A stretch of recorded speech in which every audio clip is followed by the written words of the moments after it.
I don't think anybody's here yet, though. So for the VOD, hope you're having a nice day if you tuned into the VOD. Some stuff happened last night, which if anybody asks about, I'll be happy to talk about. But otherwise, this will be a pretty dead air Maj'Eyal stream. I did not have the mental fortitude to prepare content like I normally do, so this will just be me talking over the game. And last time we were playing Maj'Eyal, the chat had requested a dwarf necromancer, which we are playing. Oh, hello Pig, how are you doing today? Welcome to the stream. This is gonna be kinda lo-fi, just me playing Maj'Eyal and talking with the chat. So lots of crutches to be leaned on today. Plenty of dead air to be expected.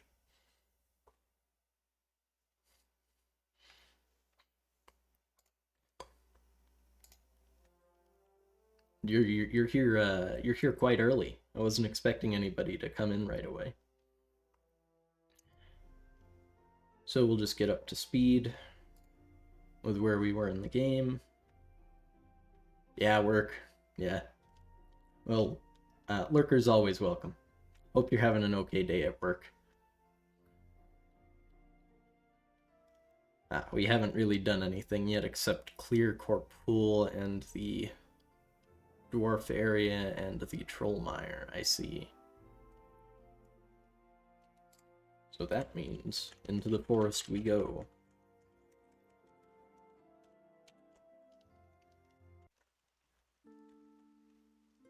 With our army of skeletons. Which we will gladly allow to do all the work.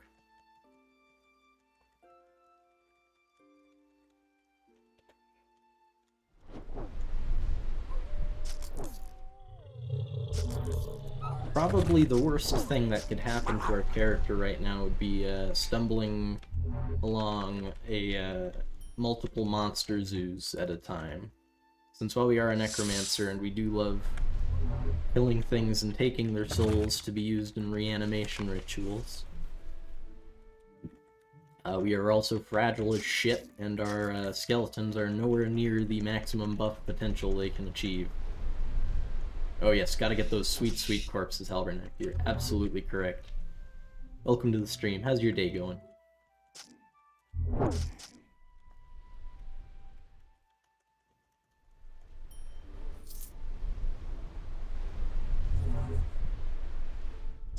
Just wandering around the forest, casting darkness beams and allowing the skeletons to butcher the wildlife.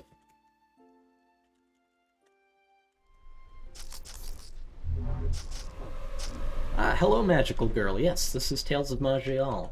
I had scheduled this today, and though I'm not feeling quite up for as long a stream as I would have liked to do today, I am fulfilling my obligations, is how I'm thinking of it. Yes, Tuba's getting in the way of real-life things is always a conundrum. I tend to prioritize the parasocial over the real sometimes. Yes, Tales of Maj'Eyal is a very nice roguelike, kind of classic. Although I'm not so sure how well it'll do for streaming in the long run, since there's a very clear progression pattern in the base game. And hello, Spacer, how are you doing today?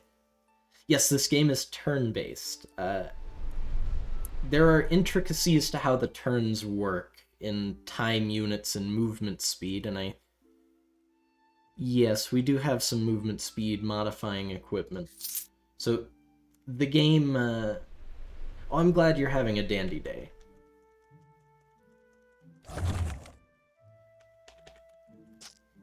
Yeah, many roguelikes, especially like Tales of Maj'Eyal and Caves of Qud, that's just how I pronounce it. The acronym is COQ. C-O-Q. COQ. Yes, you can clip that. since they rely on a little bit of structure to the world, the replayability is lessened much more than random generation, but it allows for a consistent story to be told. Stone Soup and NetHack. Well, you're almost challenging me to stream NetHack since I have Vulture installed at the moment. And I'm doing all right now, Spacer. Thank you for asking.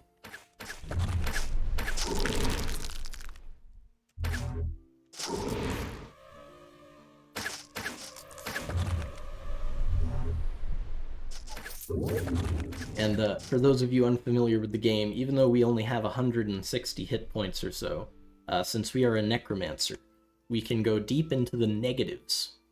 Right now we have, I think it's around minus 300.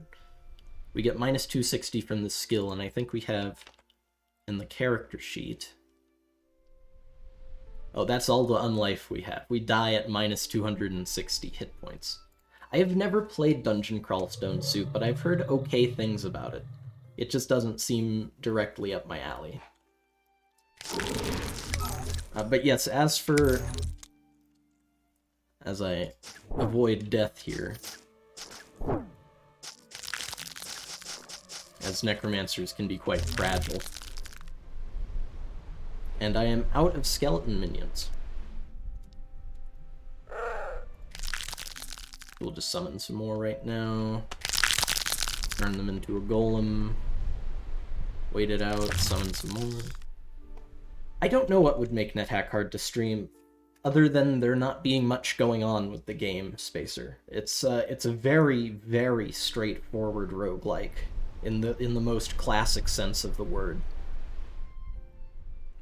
High Elf Flame Wars. I wouldn't know anything about that pig.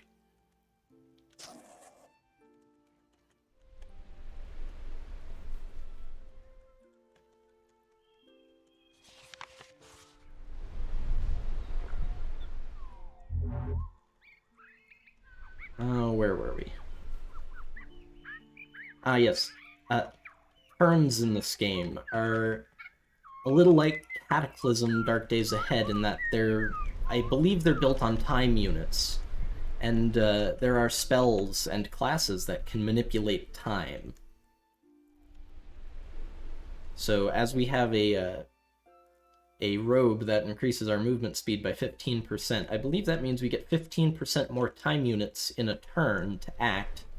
So say we had 100 time units. I'm not sure this is exactly how this works, but this is how it works conceptually. Say we had 100 time units, we have the plus 15%, so we have 115 time units. So moving probably costs 100 time units. That leaves us 15 that gets banked up, and after 7 turns we'd have an extra move, so we could move twice and the enemies would only move once. That is how I imagine that the movement speed / time manipulation system works in concept in this game.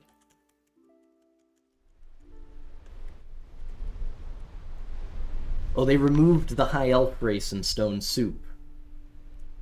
A little bit of fantasy racism there, perhaps, eh? Yes, the ism words. Yeah. That'll be the only time I say it. It's for a joke.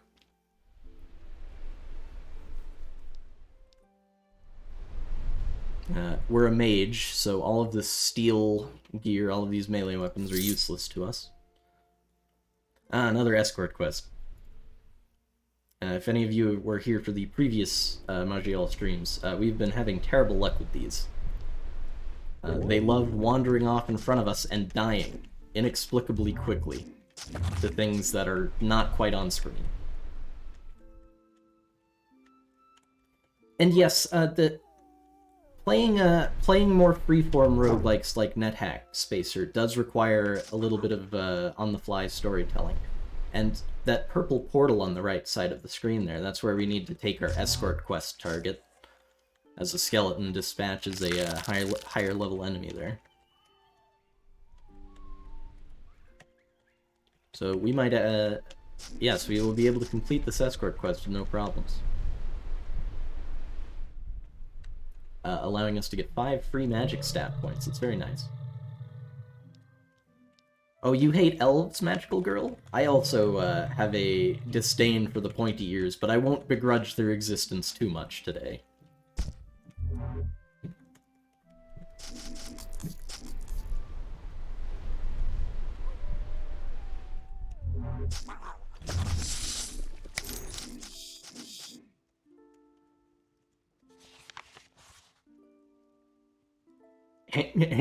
Angry about elves, yes. My favorite class. That's a tough question. I haven't thoroughly played every class in the game. Let me just. Yeah, I've only have about 150 hours logged in the game. I have to say the Necromancer is quite fun after the recent rework several months ago. They totally reworked the class. But as for playing mindlessly, I think the Bulwark is best for playing mindlessly, especially dwarf bulwarks. You just get to tank as much damage as you can. Stacking resistances helps you massively, and it's just smack. You just get to smack things. It's fun.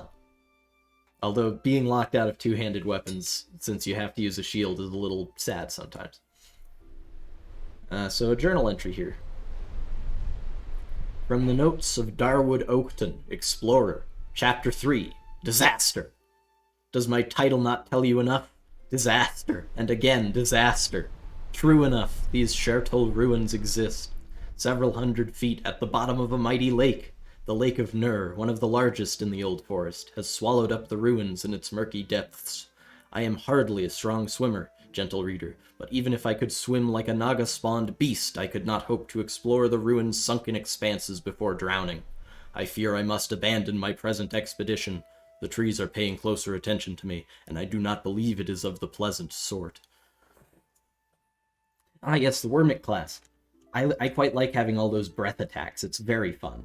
And the minor stat increases from putting skill points into the breath attacks. It's just a very good feeling, even though it's not a particularly focused class. You're encouraged to be more rounded when you play a Wormic.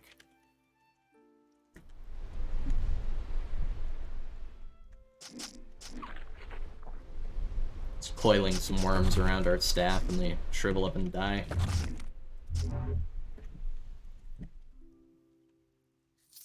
Ooh, let's just hurry up and get this zone over with already.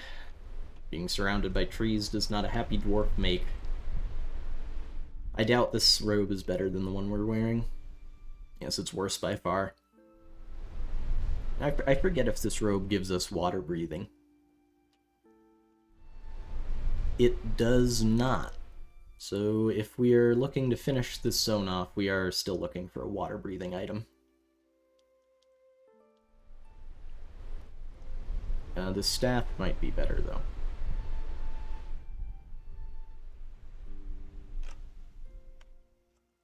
Yes, the staff does seem better. So we will take that. Ah, another escort quest.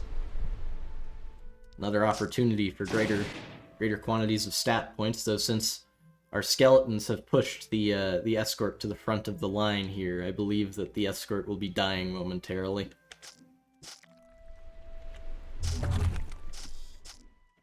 Or not.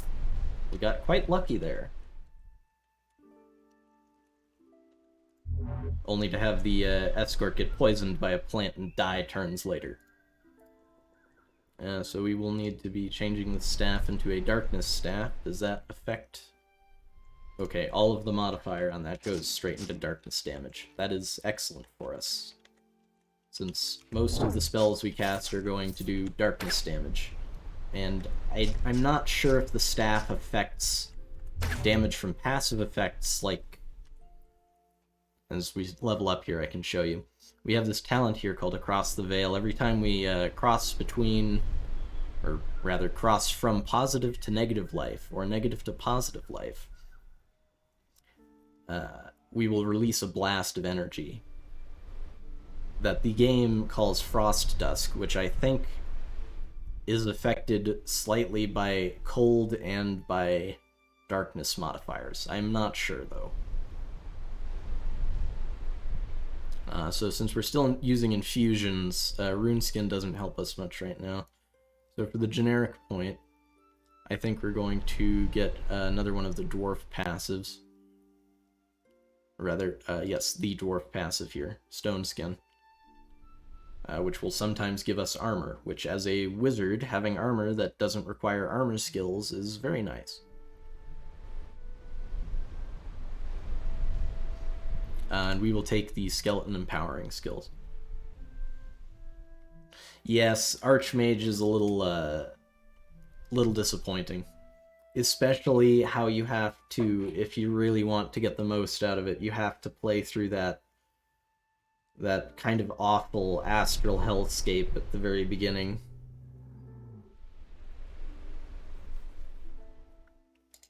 Nah, yes, okay. We can max out our magic points here, and then put another point into health.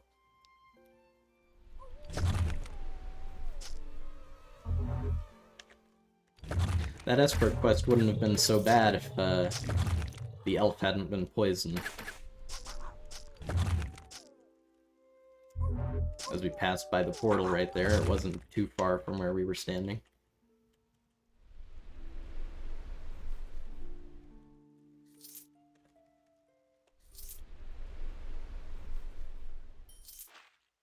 Ah, frozen by a tree. This is the boss of the area.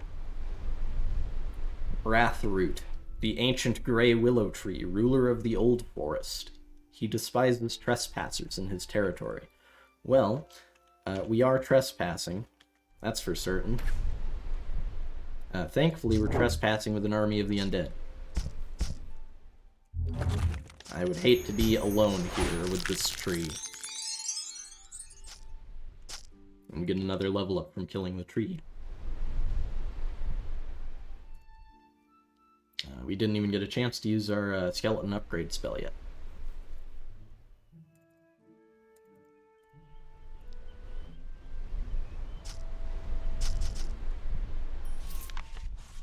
Wheel of Fate. A band of gothic obsidian menaces with an embossed image of a grinning skull. It beckons you to tempt fate and put it on. Do you? Well, by that description, I would imagine it's cursed. And it can be used to regenerate the item with random stats. Can be rerolled every 3 levels. Cannot be unequipped unless a reroll is available. Ah! Level of detail, how do you mean, Spacer? Do you just mean with the game's art style, or with how the statistics behind every character work?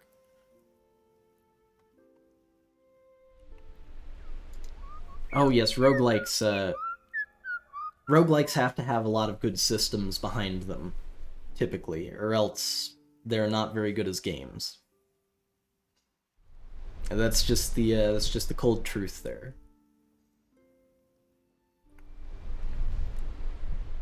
Is if your roguelike doesn't have much going for it in terms of systems, and it isn't an old classic like NetHack or Rogue, then you're kind of failing in your genre. Oh yes, the old UI has a lot of number bloat. I'm so glad that I have access to this this fancy graphical interface for Tome. From what I saw of the old UI, it reminded me more of a MUD than a roguelike, where there's a lot of fancy information that's not quite relevant to you ever. I think we will... Will we? Yes, this ring doesn't help us much here. It gives us 20% light resistance. So we'll put on the cursed ring and roll it. What did we get? We got +5 physical power, awful, +6 armor, very good, +8 strength, not helping, +5 constitution. Welcome, 24% lightning resistance, makes up for the light resistance that we lost a bit. Arcane resistance penetration does not help us. This is a fair roll, I guess. It's not particularly perfect, but it doesn't have to be. And I don't believe we have anything else to do in the inventory, so let's continue on through the forest. We're almost done with this zone.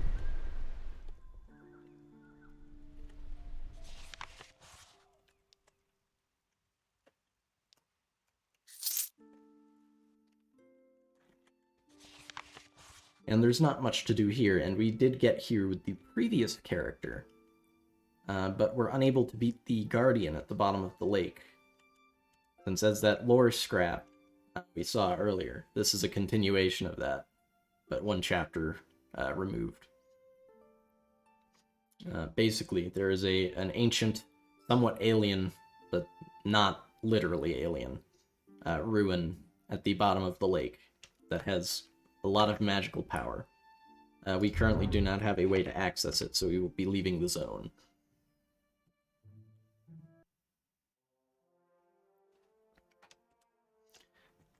Also, if I might ask, chat, how is the bitrate in the audio today?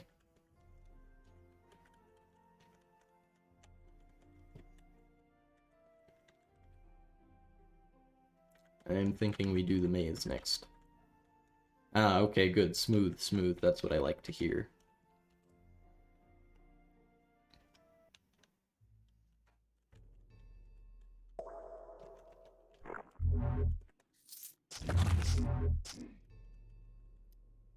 Looks like we got the clean variant of the maze, which I always like to see. Where it's one floor and a teleport to a boss chamber instead of a massive, I think it's about 5 or 6 floor clusterfuck that it is otherwise. But yes, there's a variant of this map that is filled with holes you have to jump down. All of them are one way, and the floors themselves are massive.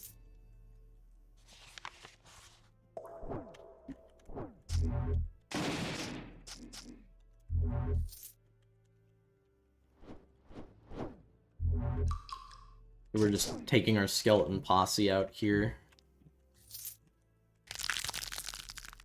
One of them should get the special treatment, and I will use it to fully heal that almost dead skeleton warrior. I'd almost forgotten about that. Oh yes, the boss of the Corrupted Maze is a pain. He's never been particularly difficult for me, but the dungeon itself is just a slog.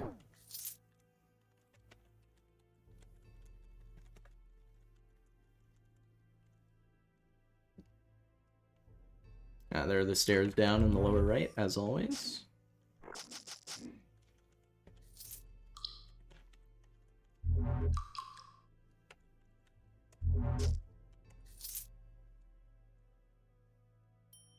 And this is one of the zones in the game where the auto-explorer feature is most useful. Since it's not a true maze, as you're looking at it from the top down with memory of where all the walls are.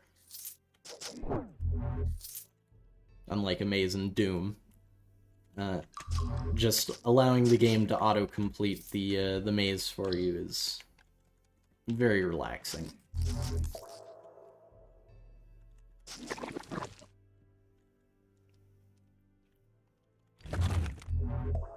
And even though we found the stairs already, we're just clearing it out for the prospect of loot and experience from killing monsters.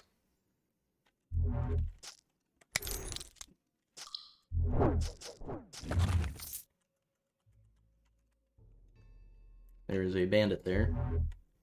We will hit with an AoE beam. As we do the same to a snake. Ah, and a rat. Adutho, the giant white rat. It's a giant white rat. We're going to slay the rat. The rat was slayed by probably by our very nice Lord of Skulls there. He's a nice tough boy. Yeah, Tome is kind of like an ARPG when you think about it. It's got a pretty clear gear progression, very clear zone progression. And you really only have to slow down for the tough enemies, the randomly generated unique monsters and the zone bosses. You're right. You're very right about that, Magical Girl. How does this cloak compare to our current cloak? Much more defense. Melee damage doesn't matter. Those stats are unimportant.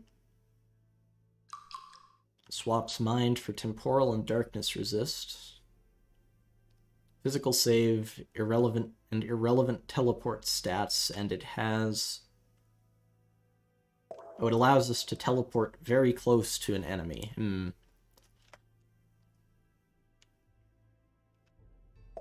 I think we'll put it on. Mostly for the greater defense.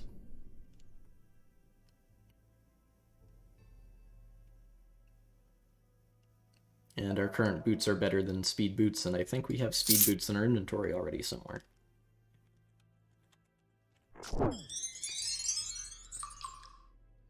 It seems that the skeletons have cleared the boss of the maze in seconds while we were picking up some loot. These skeletons might be a little... how should I say? Overwhelming for the zone at the moment. Despite their scaling being much nerfed, I believe.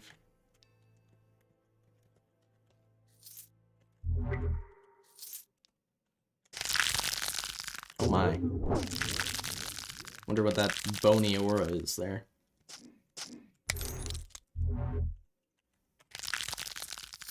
That single bandit was able to take out almost all of our skeletons.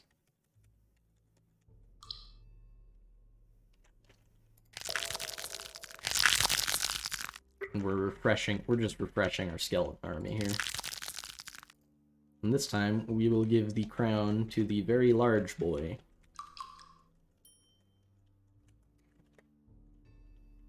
Yes, this game does have excellent sound effects at some points, Halbernack. Although at other points, the sound effects can sound extremely ear-grating. And yes, the level up sound especially is good. Alright, we acquired some rods from the boss that died off screen. A charm that can put runes on cooldown. That might be useful, although I can't particularly remember any statically generated enemies that have very powerful runes. And the other rod causes the target to receive entropic backlash from any healing they receive. Ooh. And it scales up with magic. Although, at our current magic level, it only does 101% of the healing, so if the target healed for 100 damage, we would only deal 101 damage. So it, at this point, it just essentially cancels out a target's healing, and really, we're beating on things with skeletons so much that that doesn't matter. So we'll just check out the staffs well, the one enchanted staff we picked up, which seems to fail horribly in comparison to our current staff. Yes. Yes, it does. And move on.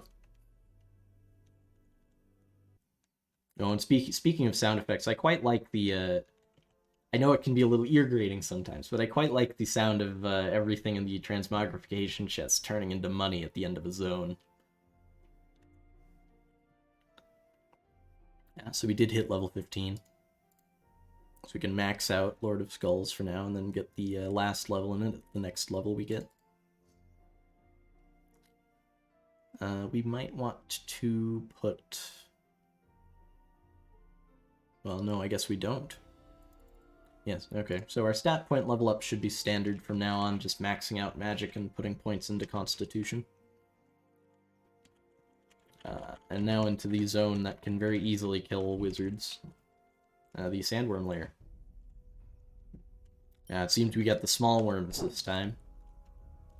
The last character we did had the very, very large worm tunnel, which can be quite stressful.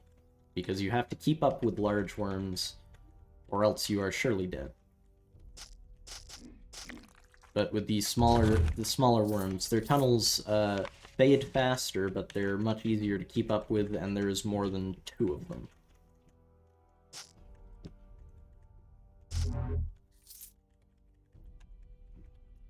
And since the zone is so dangerous with the walls, or rather the sand, with the sand falling down around you constantly, since the zone is so dangerous, we're just going to be looking for the stairs and trying to complete it as fast as possible.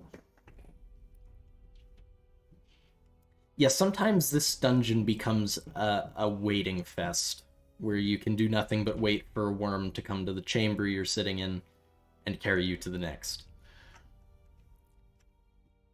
This staff has a very good spell power bonus and slightly better mana regeneration, while providing the same amount of magic damage modifier, which we can, even though this is a fire staff, we can change it to darkness at any point.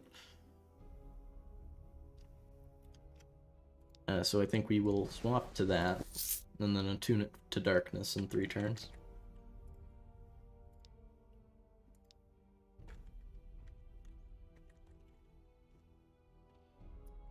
It's going to heal by resting there, so going to have to wait for the worms to come back like this.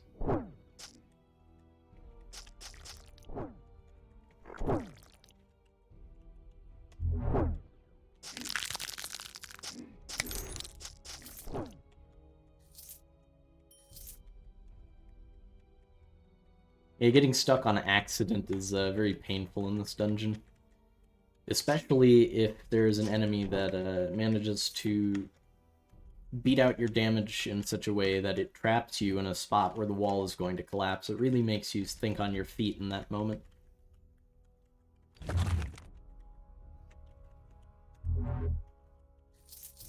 As we bat away those jellies with a single darkness blast. And the worms are now taking us in circles.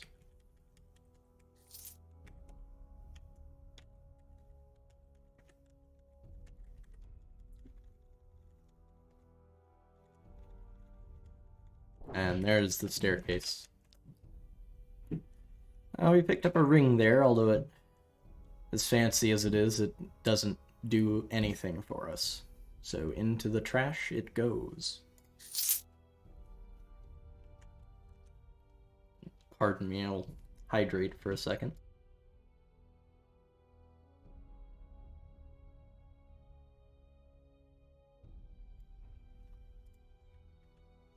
Ah!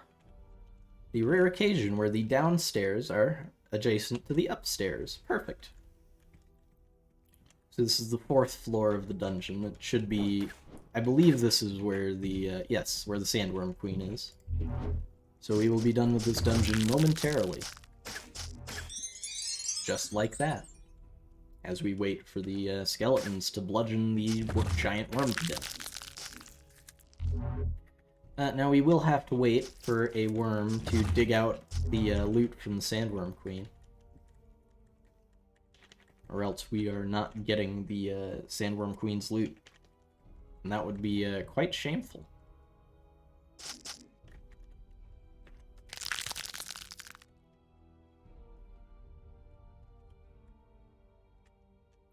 There we go. And we can leave this accursed place now. Doesn't look like we got anything too good there. Other than the Worm Queen's heart. Which, before I forget, we will consume immediately. Ah, we need to be in a zone to use it. I am always forgetting about that. So we will consume it immediately. Which it gives us I believe it gives us a new talent category and some level up points. Yes, we have 6 stat points to spend on maxing out magic and increasing our life. 2 class points to spend. 1 for Lord of Skulls. And 1 for the skeleton explosion on death. And then the rest of the points into Stone Skin. Now there is one place left to go before we move on to the zone that killed our last character. We must move into the Lightning Mountains, known as the Daikara, which are one of my least favorite zones right next to the Sandworm Cave, because it's very linear. There are giants that chuck boulders at you, and it's a real test of your lightning resistance otherwise.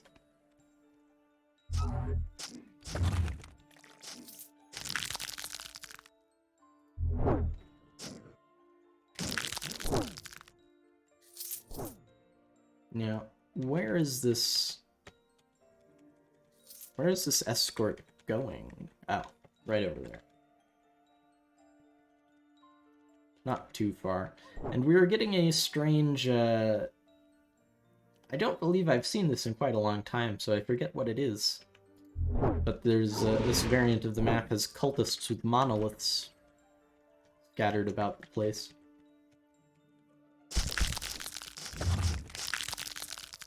Although the escort made it in just fine.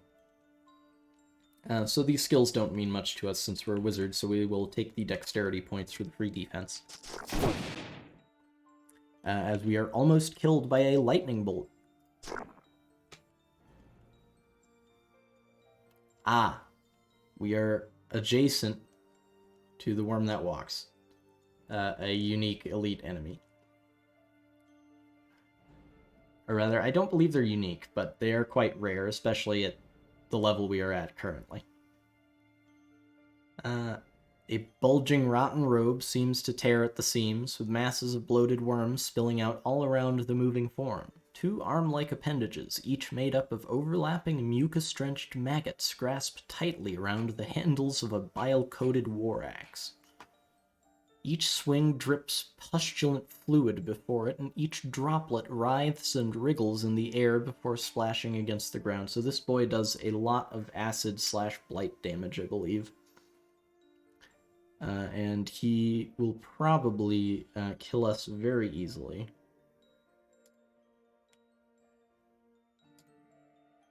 So we are going to use our robe to teleport away from him. And die attempting to activate a regeneration rune that would have saved us. Alright, so that death came a lot faster than I thought it would. Should we continue with a new character?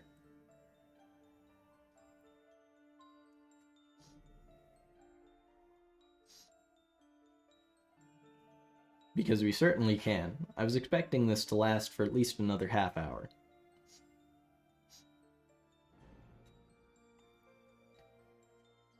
Though if this has sated the desire to see Tales of Maj'Eyal for the day, then I am perfectly content stopping here also.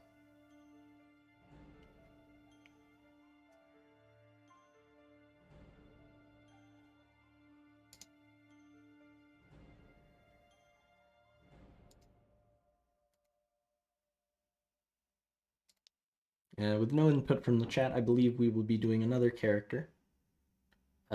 Clearing a few zones, and then either moving on to a different game or stopping the stream.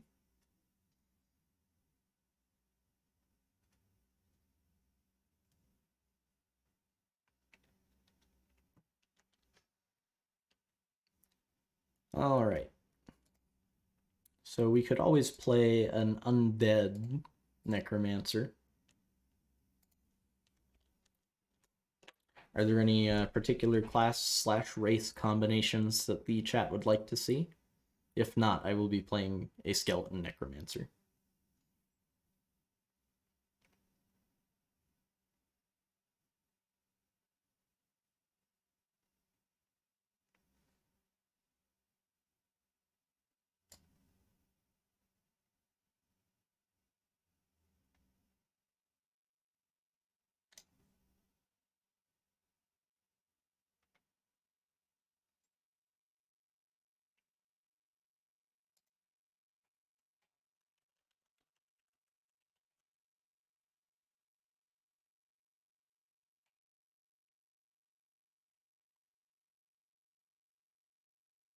Last chance for chat input here.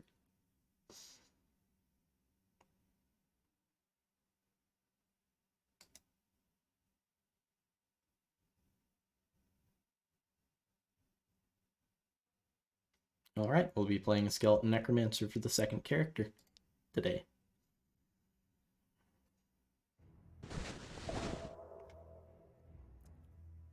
So the undead skeleton racial is racials are quite nice.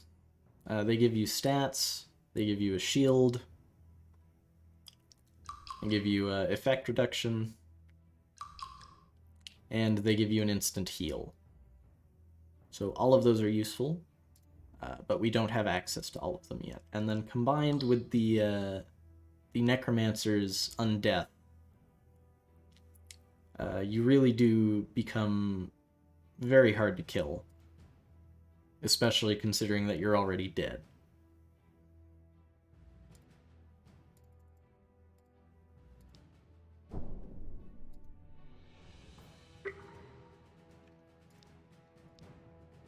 And so the backstory here for the skeleton racial is that you are a necromantic summon yourself gone wrong. Instead of being bound to your creator, you still have free will.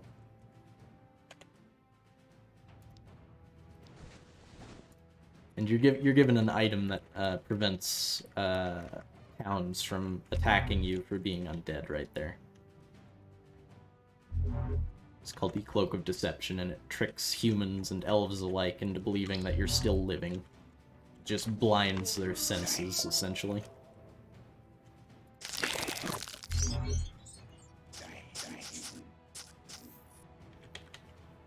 And that achievement that popped up there is nothing special for a Necromancer, since you get it while you are in negative life as well.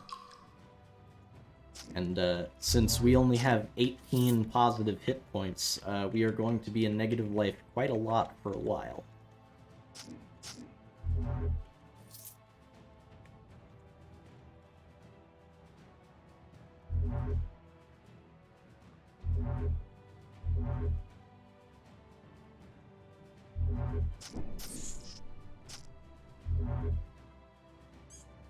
Slaughtering some rats for some easy experience.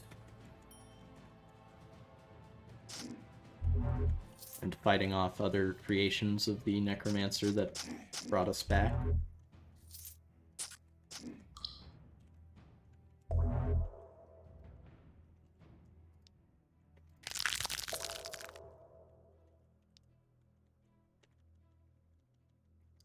Waiting off the acid damage from opening that biological chest there.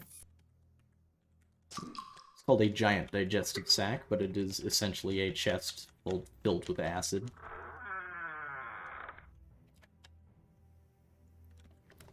And I believe we are done with this zone. Or at least the first floor of this zone. Stamina boots do not help us. Spell power boots do, and they have movement speed, which is always welcome. The staff doesn't do anything particularly interesting except for the maximum mana it provides.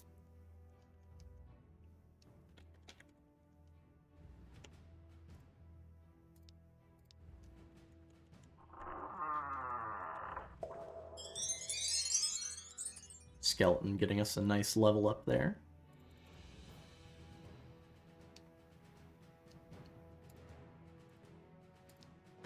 We will be prioritizing the Necromancer class generic talents before skeleton racial talents.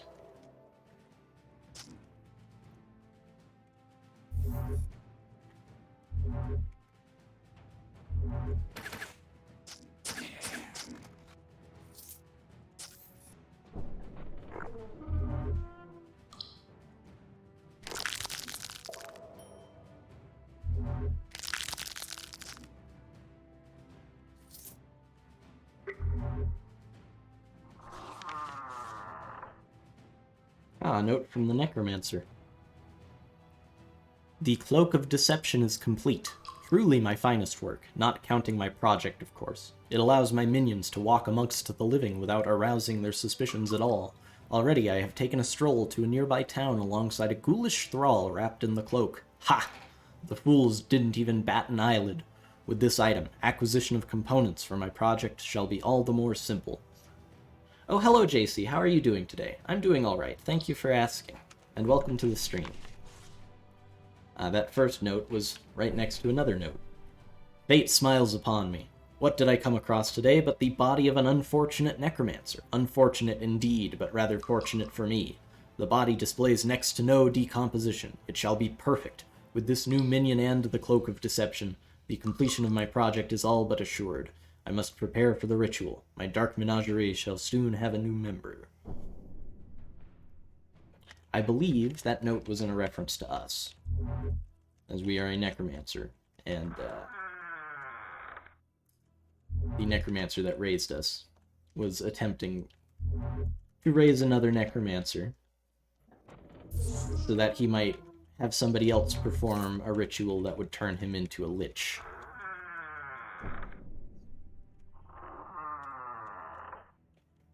Ah, that's a good comment to insert, JC.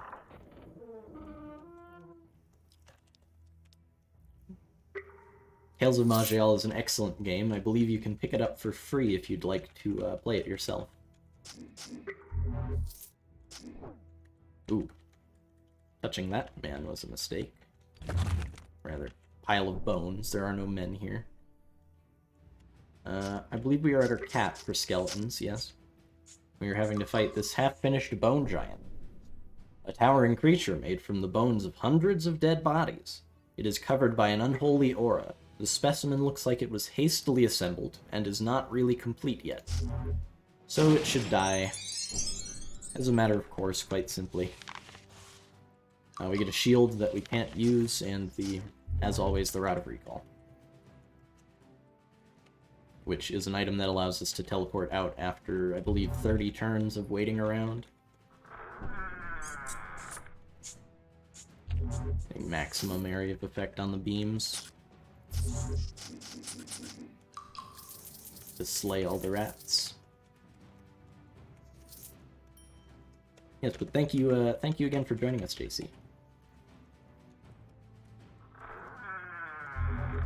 We're just having a little kind of lo-fi stream where I'm just attempting to interact with you all and talking about the game.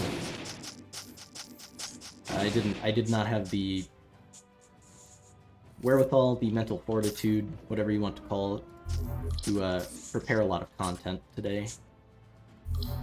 But I did promise that I would stream Maj'Eyal for you all, and I know at least 1 or 2 people were looking forward to it. And I didn't want to leave anybody hanging.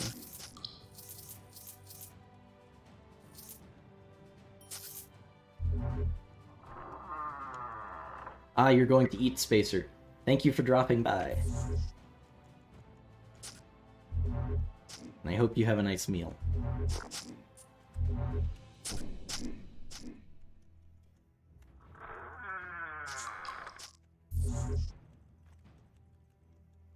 Yes, hopefully this character has better luck than the last, where we encountered a worm that walks that was, I believe it was 9 levels above our own.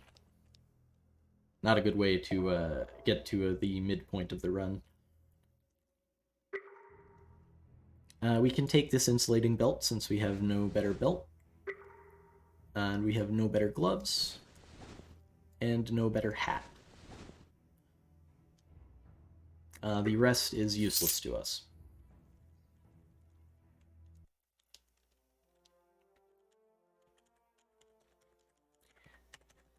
And as a matter of course, there's you may have noticed it by now, if you've been tuned into all of the Maj'Eyal streams, but if you're just showing up for this one, this might not be so obvious.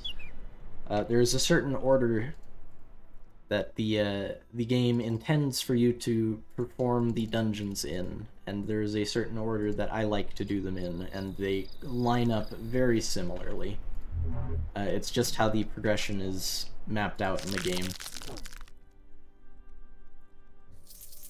If you were interested in more freeform adventuring in a roguelike, then probably you would be looking for a game like... Well, what's a good recommendation here? Since I don't quite know anything in the genre of fantasy, For science fiction, you have Cataclysm Dark Days Ahead or Cataclysm Bright Nights. Both forks of the game are good, but I like Bright Nights much more. And then also in science fiction, but in a much different vein of science fiction, you have Caves of Qud, which shares a lot of structured elements with Maj'Eyal, but relies a lot more on you exploring randomly generated content.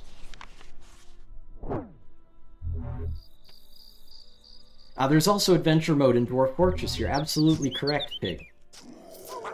I plan on playing Dwarf Fortress either this week or next.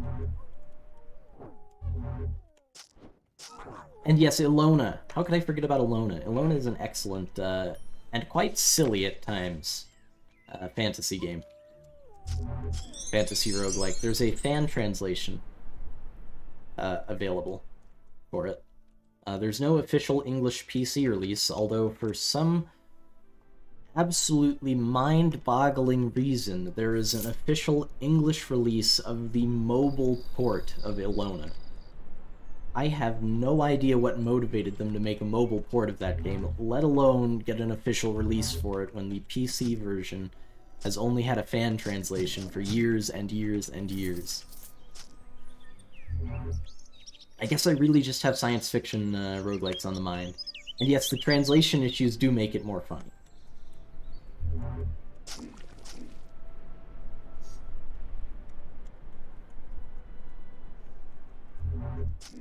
But yes, if you're looking forward to Dwarf Fortress, expect to see me playing Fortress mode soon. TM.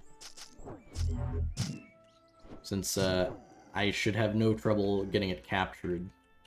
I've done capture tests with it, but it is Dwarf Fortress, so if it decides to be testy on stream or kill my OBS by by consuming all of my processing power, then that can't be very much avoided. No, he doesn't want your money.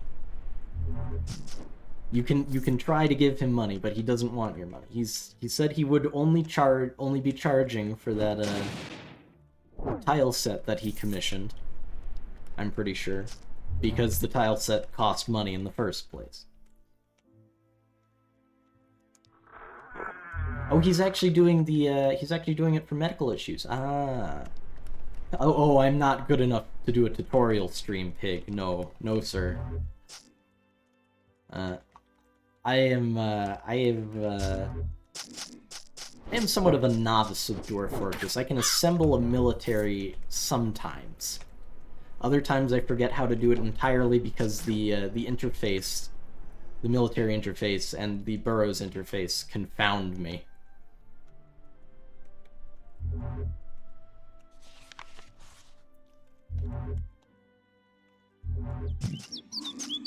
Just blasting bears and allowing the skeletons to deal with the trolls. We move on to the next zone and pick up an amulet. Gives us some resistance, poison, and disease immunity. We'll put it on. Oh, it's a nature item. We can't wear it. It's a nature item. It interferes with our magical capabilities. Yeah, the UI is a bit filtery in Dwarf Fortress. Most of it is pretty straightforward. And it's not like it hides inputs from you. It lists out, it enumerates every input possible on almost every screen. But the way that it handles things like burrows in the military can be quite opaque, and that does not help for learning the game on the fly.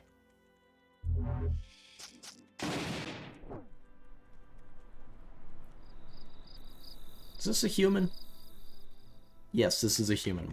Thankfully, we are not escorting an elf. I might feel guilty if we were. Although I have no idea where she's going. I believe she's going to take a turn to the south here. Ah, the troll boss already. Dispatched readily by our skeletons. Trusty, trusty skeletons. Always put your faith in bone. Just like that, plus 5 magic points.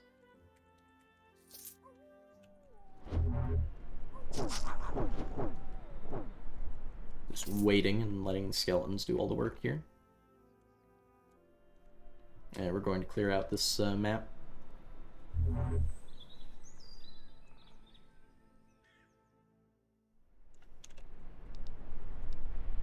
Ah, we got the Silk Current again. That's perfect. This is an excellent robe for necromancers. A Psi amulet does not help us. Plus 40 maximum life is excellent on a belt. And these gloves provide saves that we could use. So we will take them.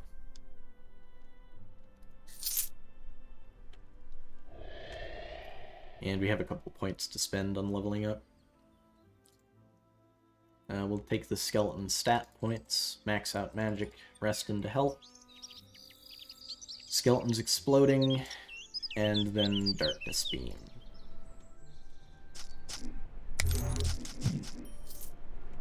Bash our way through a troll. Heal ourselves, and then let the skeletons clear out the troll infestation here.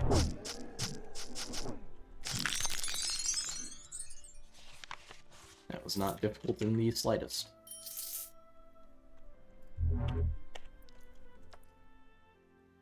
We will take the Summertide file for the light resistance it provides, and a Dexterity amulet, since we have nothing in the slot.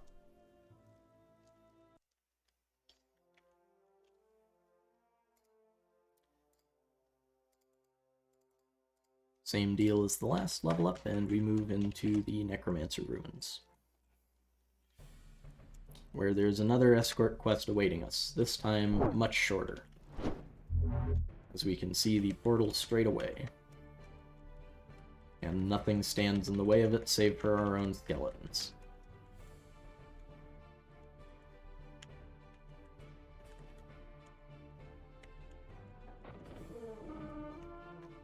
Where we get another 5 magic points. Excellent. And the magic points, what they primarily do is they increase the damage on our Darkness Beam and amplify the effects of some of our other spells.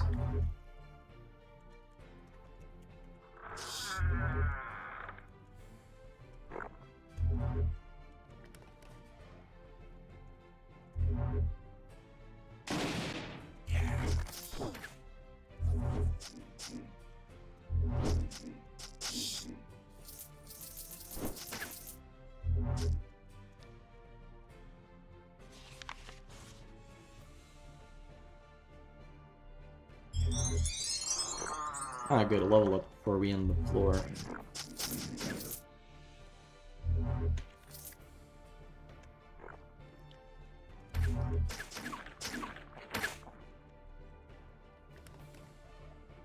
I believe that will do it. Almost. Yes, there's a couple jellies lingering around.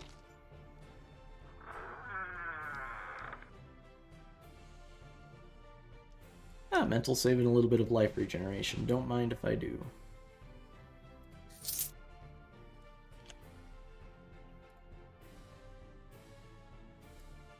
I'll get the bone golem straight away.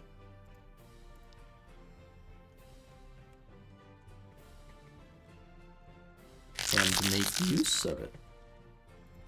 It's quite a dinky lad at the moment, but he will be quite useful in time.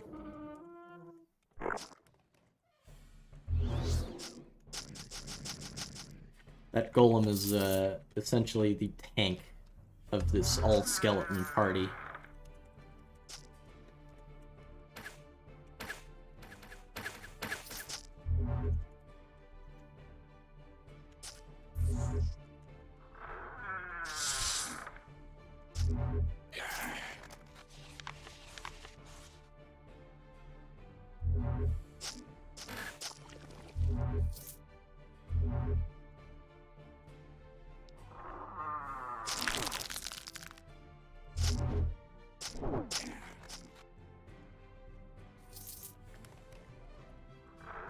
The skeleton mages weren't much of a problem. We could just surround them with our own skeletons. We picked up a unique staff there. Chorus Fall. Made from the bones of many creatures, this staff glows with power. You can feel its evil presence even from a distance. So it's the staff of a necromancer, made out of the bones of a necromancer, huh? Well, that fits us just fine, being made of bones ourselves.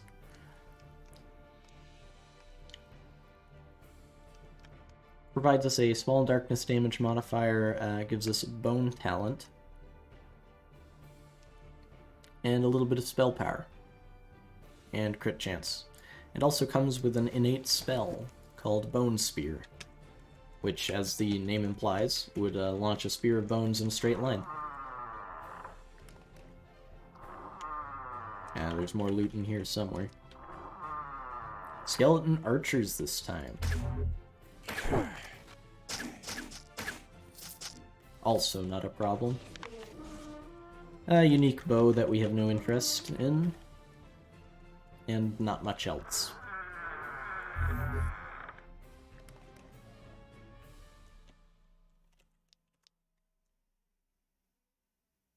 Yes. So these robes can't possibly beat the current robe we have. So there's nothing for us there.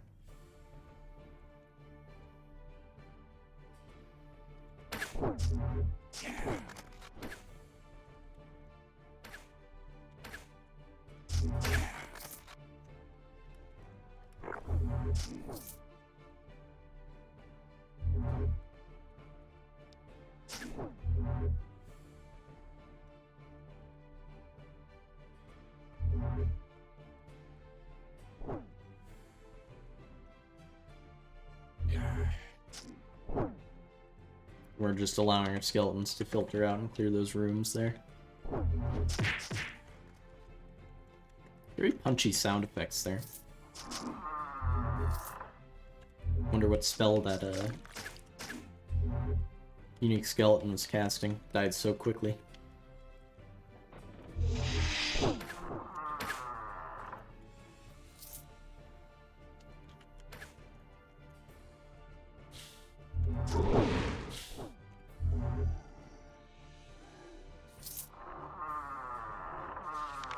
And we are approaching the boss of this dungeon.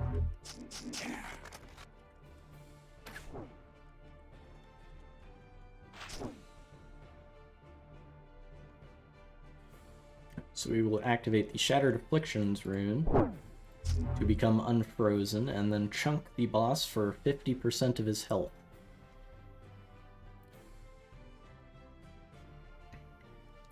And with that, we just have to wait for our skeletons to do the rest of the work.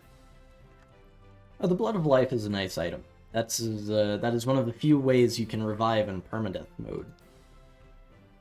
So we will quaff that immediately so that we don't, like a fool, die with it in our inventory, because if you have not drank it, its effect cannot activate, and you will just die and have no resurrection. So with that, the dungeon is over. It seems we've picked up an excellent cloak here. Gives us darkness and temporal resistance. It's quite good with some of the later spooky bosses. Yes. Yes, it is.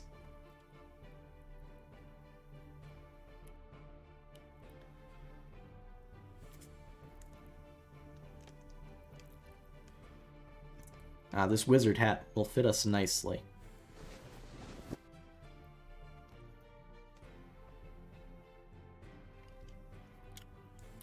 As will this cloak, however, it has a lot of useless stats on it. Mostly the teleport-related stats. We have absolutely no use for those at the moment.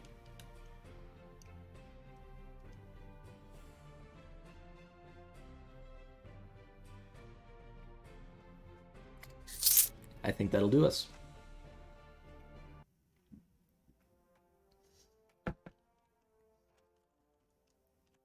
Alright, level 9. Max out the first perk in the skeleton tree. I think we want to grab Consume Soul first for the heal. and move on to the forest.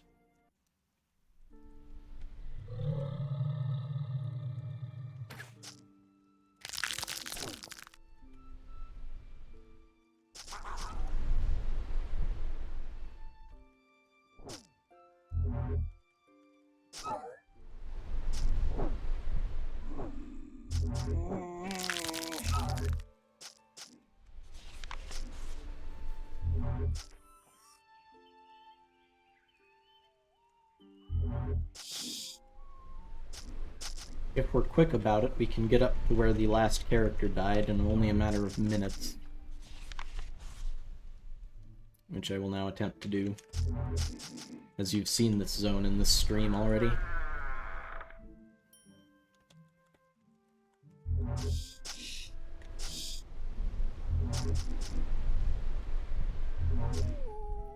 Although playing quickly in this game does run the risk of making a very, very stupid mistake with normal enemies and dying.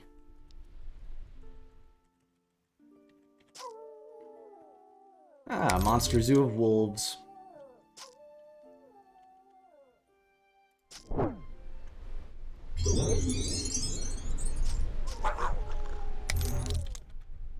Level 10 is a nice milestone for this character, as we deal with the foxes and wolves. No problem, just tanking them and firing a very large area of effect beam at them. And we are rewarded. Good lord, that is almost a tongue twister. We are rewarded by the escorting paladin with another 5 magic points.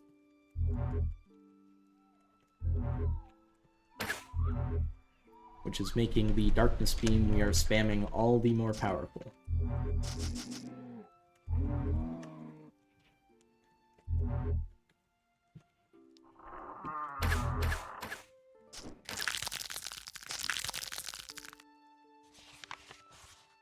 Ah, I have not seen this item in a while. It's called Wind's Whisper. When the enchanter Rosine was cornered by spell hunters near the Daikara Mountain Pass, she wrapped her cloak around her and fled down a narrow ravine. The hunters fired volley after volley of arrows at her, but by miracle or magic they all missed. Rosine was able to escape and flee to the hidden city in the west. So that's a unique cloak. Let's find out what it does. +4 defense, +3 dexterity, immunity for silences, chance to deflect projectiles, and will flow projectiles. And it can activate a rogue talent called Evasion that makes dodging things a lot easier. I don't think that's quite fit for a wizard. Although, it is still better than our current cloak, so we will put it on. And we cannot wear this amulet sitting in our inventory, so might as well transmogrify it. Night Ruined does not help us. Aldous' gold amulet, with Cunning Lightning Resistance and Freeze Immunity, is better than just dexterity points.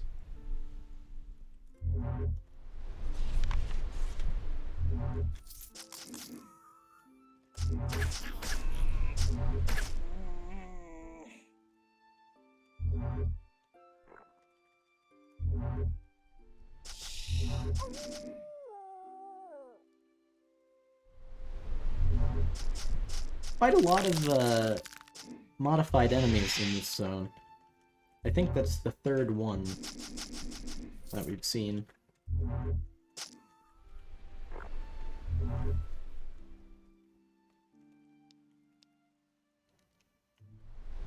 Ah, Wizard's Ring, +3 magic points. Don't mind if I do.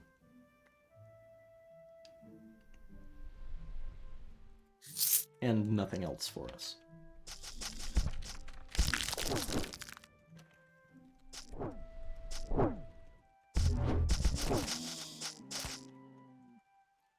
Skeletons pulling the weight for us.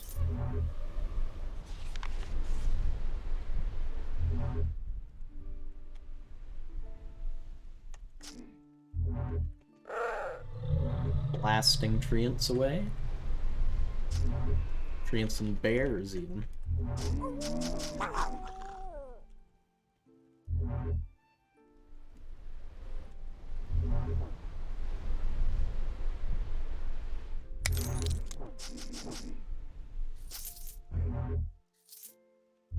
I think one of the better changes they made with the Necromancer rework was, I believe that the area of effect beams used to damage your own necromantic minions. So by removing the friendly fire, it's a lot easier to hide behind your minions, as I believe is intended.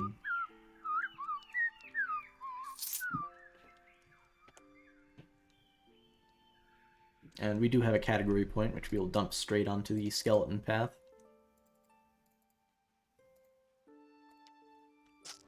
To improve the modifiers on our skeleton-related skills.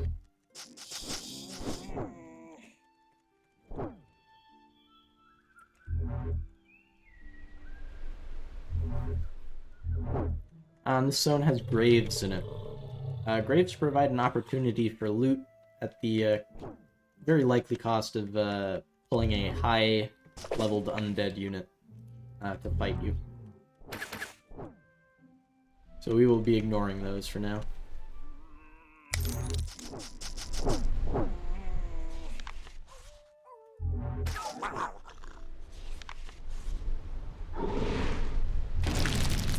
Powerful drakes. It would be best if we, and a tree. Oh no. That's quite a scary tree since it can freeze us. Well, it looks like our skeletons dealt with it. And a rare ant. Oh my. Thankfully it goes down easily.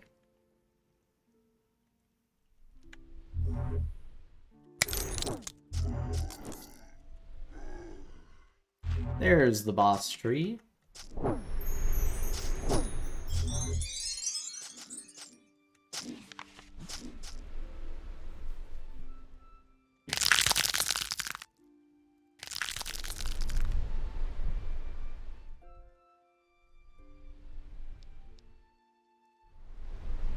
And this cloak seems to be an archer's cloak, since it provides 15 accuracy, so we don't need it.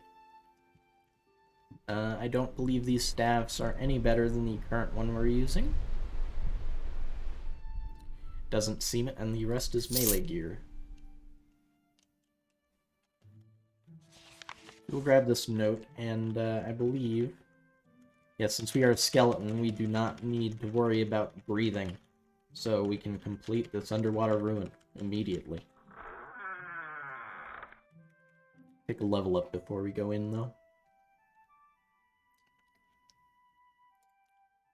Take the damage explosion from crossing between positive and negative life.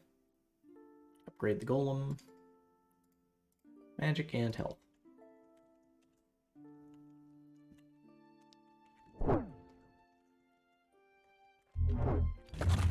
Now we get to fight underwater critters such as squid and mer people.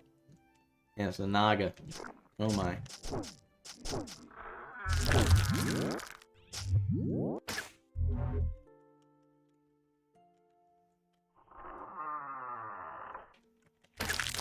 Well, this is just... ooh. This is just unpleasant. It's just a corridor filled with enemies.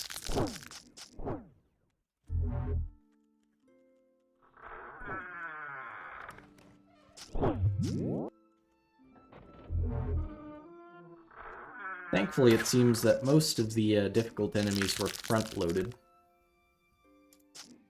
Say this and get blasted to negative 100 life.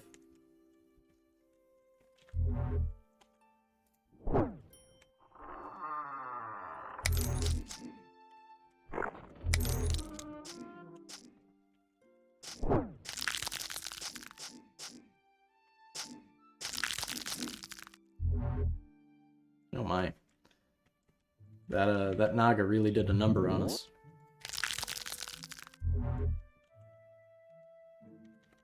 Wiped out almost our entire skeleton brigade.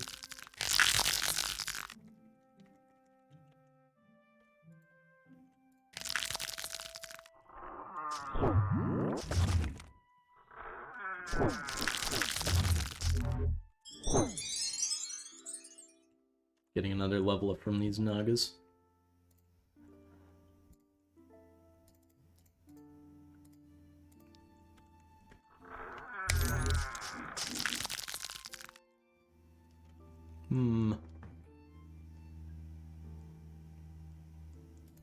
We have a shield rune, we're fine. Or not. I believe I quaffed the potion of unlife. It must have activated. How unfortunate. Those Nagas were quite difficult there. I'm wondering why why we weren't resurrected, since normally we'd have we would see this death screen and then have an option to resurrect. Since we drank the potion that would allow us to resurrect.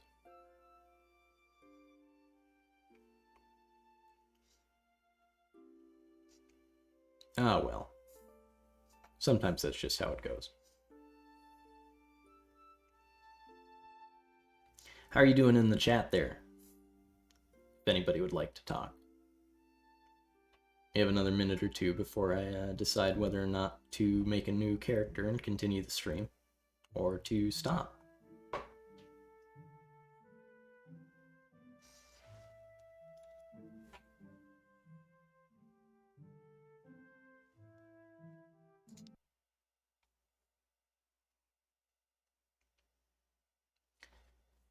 And as I did not have any prepared material today, I believe that we will probably be stopping soon. Although I can flip through the character selection options in the meantime. Pick a character for the next Maj'Eyal stream, perhaps. Such as a... Oh, there it is. A Cornac. Is it under... No, it's under Wilder, is it? Yes, a Cornac Weirmick. That'll be the character we'll be playing on the next stream, I believe.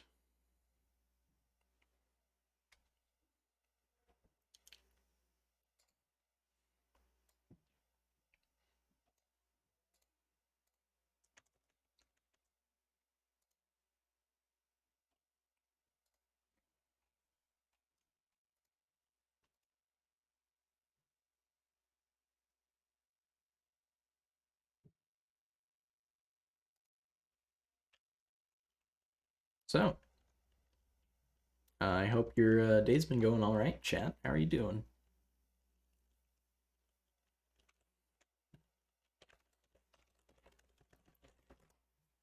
Just finding somebody to send you all towards before we go.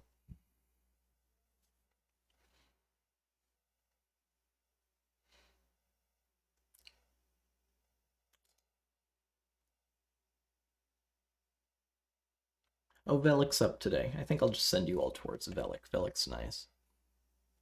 Yes, thank you for coming, Magical Girl. Yes, I know it's quite short, but quite short today, but them's the shakes with my mental atmosphere, I'm afraid.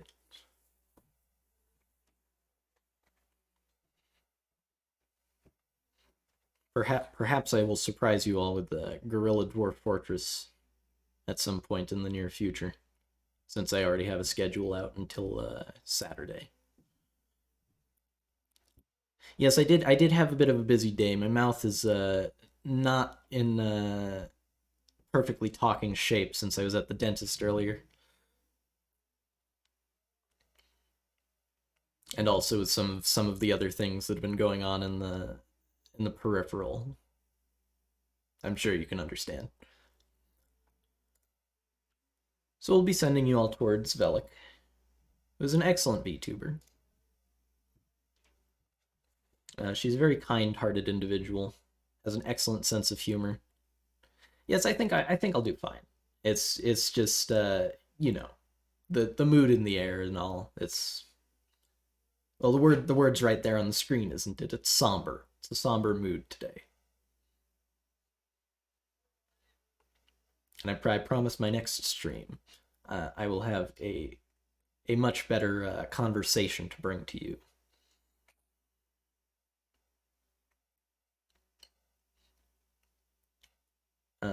So, before we send you all off to Velik, I hope that whatever time of day it is in the world where you are, that you are having a nice time, and that you are safe and comfortable. Thank you for joining me today, and goodbye, and good luck. See you next time.